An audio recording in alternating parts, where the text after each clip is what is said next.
Doctor గారు, ప్రస్తుతం ఉన్నటువంటి యూత్ ఎక్కువగా సిగరెట్లకి అలవాటు పడుతున్నారు కదా, అసలు ఎలా అలవాటు పడుతున్నారంటారు? నమస్తే అండి.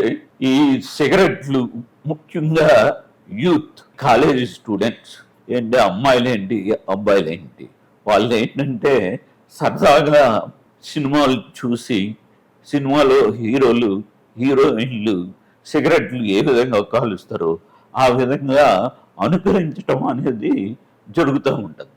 ఈ అనుకరణలో చాలామంది ముందుండి ఈ సిగరెట్లను కాల్చడం అనేది చేస్తూ ఉంటారు.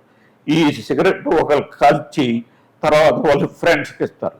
అట్లాగే కాల్చరా పర్వాలేదు, ఇప్పుడు ఏం కాదు, నేను కాలుతున్నాను కదా, నాకేమైనా అయిందా, నువ్వు కూడా కాల్చు అంటారు.